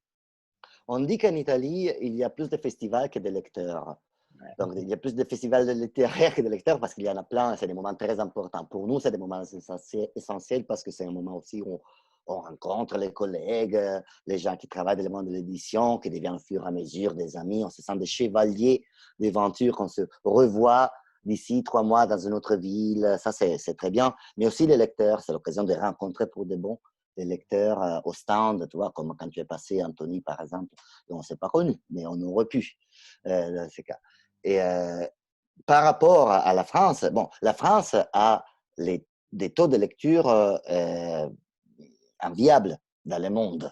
Après, on se plaint parce qu'on râle parfois, justement, parce que ça pourrait être toujours mieux. Mais en comparaison, même à l'intérieur de l'Europe, la France est donc sûrement mieux que l'Italie. En Italie, on dit souvent que les Italiens ne lisent pas, on le dit trop, parce que ce n'est pas vrai. La chose qui est plus proche entre l'Italie et la France, comme lecteur, c'est le pourcentage, les petits pourcentages des lecteurs qui lisent d'un point de vue statistique, on les appelle les lecteurs forts, qui lisent plus que 12 livres par an. Donc, pas une énormité, c'est un livre par mois. Non? Mais plus que 12 livres par mois, les lecteurs forts, c'est à peu près le même pourcentage en Italie et en France. Et c'est nous tous, on est des lecteurs forts. C'est-à-dire, dès qu'on apprécie les livres, c'est probable, je pense que dans nous tous qu'on est ici ce soir, nous avons plus que 12 livres dans un an. Peut-être, non? Dans un mois même. Oui, dans un mois parfois, justement. Donc, toi, le chiffre, ce n'est pas énorme. Donc, mais ça, c'est le même. La grande différence qu'il y a entre l'Italie et la France, c'est le nombre de non-lecteurs. Donc, les gens qui n'ont lu même pas un livre dans les derniers 12 mois. Et ça, en Italie, c'est impressionnant. C'est impressionnant en France aussi, hein, parce qu'on se dit, on est à peu près là, pardonnez-moi les imprécisions, mais disons, on est environ de 30%, disons. Un chiffre comme ça. 25-30% de Français n'ont pas lu, même pas un livre. Même pas, ça veut dire, même pas un livre des recettes, quoi. Hein, je veux dire, n'ont même pas lu un livre dans les derniers 12 mois. Mais en Italie, ce chiffre est les 52. Et ça, c'est impressionnant. Ça explique les choses de ce pays. Oui. Donc, le même pays qui est, d'un point de vue culturel, une fierté mondiale, évidemment, a, je ne sais pas, des choses comme... ça devient vite politique. Je ne vais pas faire un discours trop grand. Ça devient vite politique.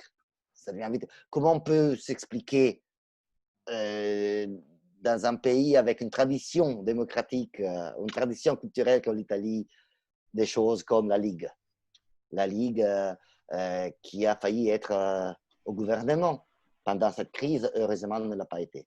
La Ligue, qui, si on veut, c'est un peu l'équivalent du Front National, avec toutes les différences du cas, parce qu'il y a des différences, mais avec un consensus incroyable. Comment on peut s'expliquer? Un peu cette différence-là, savoir que les 50% des Italiens n'ont pas lu un livre dans les derniers 12 mois, explique plein de choses. Et les Français, en France, c'est la moitié, c'est presque la moitié, ces chiffres. Ça, c'est une grande différence, non? C'est déjà énorme en France, mais c'est vrai qu'en Italie, ça paraît assez surprenant avec la culture entre l'art et tout le reste. C'est assez surprenant, ça je suis d'accord. Mais comment vous l'expliquez dans le sens où les gens, justement, avec ce genre de mouvement entre la Ligue 5 étoiles et tout le reste, comment vous l'expliquez que les gens n'aient pas envie justement de culture, n'aient pas envie de se réapproprier ce genre de… même la littérature? C'est ça, c'est une grande partie des gens. Ce n'est pas les gens, parce qu'après, les milliers, les gens comme nous, qu'on est réunis ce soir, on a toutes les différences du cas. Mais si on va en Italie, en France, en Espagne, en Allemagne, en Turquie, parce que, par exemple, le livre de Valérie Manteau, qu'on vous montrait tout à l'heure, Les Sillons, voilà, Les Sillons qui a gagné les prix Renaudot et est sorti par une petite maison d'édition indépendante qui s'appelle Les qu'on a Tripodes. reçu voilà. Il y Voilà. a 2 semaines et qui Vous était avez, exceptionnel. voilà, non, ils font un super travail. Non, les Tripodes, comme même les Nouvelles Attila, par exemple, non, qui étaient ensemble. Donc, et elle parle des soirées, disons, des rencontres comme nous, si on s'est rencontrés maintenant, je ne sais pas, disons qu'on va, on va tout à Bordeaux. Et on va tout à Lillebonne, voilà, chez Fabrice. Et d'un milieu culturel qui est à peu près le même. C'est-à-dire, avec toutes les différences, mais l'envie, la soif de culture dont tu parles, Anthony, existe forte en Italie. Chez le 15% de la population. Et en France, c'est pareil. C'est pas que tous les Français ont envie de savoir, de connaître. Je sais pas, c'est 15%, c'est ce mot-là. Et nous, notre travail, c'est essayer aussi d'élargir les frontières de ce monde. Mais surtout, pour être honnête, pour une maison d'édition Colorma, c'est garder le feu vivant à l'intérieur de ces 15%. Peut-être, là, c'est plus la tâche de l'école de l'éducation nationale, celle de faire que ces 15% soient les 20, 25 et 30%, non? C'est un engagement, c'est trop grand comme objectif pour une maison d'édition, même 30 fois plus grande que l'Orma. Donc, nous, on essaie de garder ce feu, le charbon ardent pour ce 15%. Là, le chiffre de 15%, je l'ai dit, j'invente, je veux dire, ça vient un peu de notre expérience commune, mais ce n'est pas plus grand que ça. Non, c'est pas plus grand que ça. C'est pas nos classes au lycée, combien de gens, de nos amis du lycée ou du collège. Après, si quelqu'un de nous a fait l'Henri VI, a fait un super lycée et tout ça, les plus connards enseignent à la Sorbonne, mais c'est des lycées normaux, je veux dire. Non, ou des collèges normaux. Il y a combien de gens qui s'occupent des livres ou qui sont intéressés à la culture? 10. Et alors, peut-être une dernière question, si quelqu'un a une question, sinon je la pose. Non? Alors, ouais, j'aimerais savoir, par exemple, est-ce que vous avez déjà fait des estimations du nombre de plis que vous allez vendre et pour vous, quel serait un chiffre raisonnable d'exemplaires? Delphine, tu veux répondre à toi, ça? Oui, je peux répondre. Ah oui! Je ne sais pas si je peux parler du tirage, peut-être. De dire qu'il y avait un tirage initial de prévu et puis que quand les représentants ont fait leur travail de présentation des plis en librairie, il y a eu un fort enthousiasme de la part des libraires qui trouvaient l'objet très original, très réussi, parce que c'est pas seulement un beau livre, c'est aussi, voilà, il y a du contenu parce que chaque lettre est présentée, il y a des apparats critiques fournis, il y a un petit cahier central avec 4 illustrations, etc. Donc l'objet a beaucoup plu et du coup les prévisions de vente ont été supérieures à ce qu'on avait estimé au départ. Et ce qui a amené en fait à augmenter un petit peu le tirage pour être sûr de pouvoir servir toutes les librairies dès le début et ne pas se retrouver en rupture de stock. Bon, après, hélas, évidemment, il y a eu le Covid qui a mis quand même un coup d'arrêt à tout ça. Et du coup, là, c'est vrai que le redémarrage est certainement beaucoup plus timoré que ce qu'il aurait été, on l'imagine, en temps normal. Mais oui, en tout cas, on espère à peu près des ventes de 2500 pour chaque titre. Et puis, en espérant des réimpressions, ce qui a été le cas en Italie, puisque les titres voilà, sont très, très appréciés et vendus et la plupart ont déjà été réimprimés plusieurs fois. Oui, on a l'expérience des titres italiens, effectivement. Et là, juste pour donner un chiffre sur la distance, on peut penser, par exemple, à Jane Austen, on est près des 8000 exemplaires. Et on se dit, est-ce que ces chiffres, certains auteurs vont financer Jane Austen, j'imagine, et Bronte vont sûrement financer, entre guillemets, les moins connus, comme Leopardi. Oui, comme Leopardi, qui d'ailleurs, Leopardi est un des plus vendus, par contre, en Italie. Parce que c'est justement, c'est un classique. Parce qu'on a fait que des icônes de la pensée des gens très connus. Je regarde là un point où il y a tous les plis qu'on a fait en Italie. Et jusqu'à un moment donné où on s'est dit, on peut essayer aussi d'imposer un peu, entre guillemets, avec notre puissance de feu, quelques noms moins connus. C'était le cas d'Anna Kulishov, qui c'est une femme extraordinaire. C'était la première docteure qui avait fait des études en médecine en Italie, cofondatrice, disons, du Parti socialiste italien, et une figure vraiment exceptionnelle, d'une intelligence extraordinaire, qui est désormais largement oubliée, même en Italie. Mais en tout cas, Anna Kulish, bien évidemment, on en a vendu genre presque 1000, mais 1000 exemplaires de Anna Kulishov vendus, c'est une grande victoire. Ah ouais. C'est vraiment une victoire. Voilà, ça dépend des auteurs. Voilà, les chiffres dépendront des auteurs. Si. Après, 1000 exemplaires de Jane Austen, ça serait c'est une catastrophe.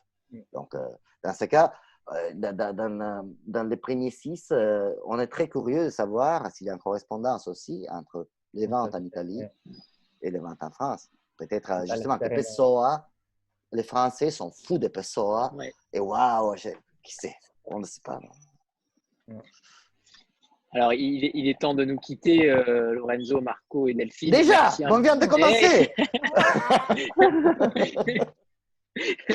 Merci infiniment à tous les trois. C'était un pur bonheur et vos accents, évidemment, nous ont enchantés, forcément.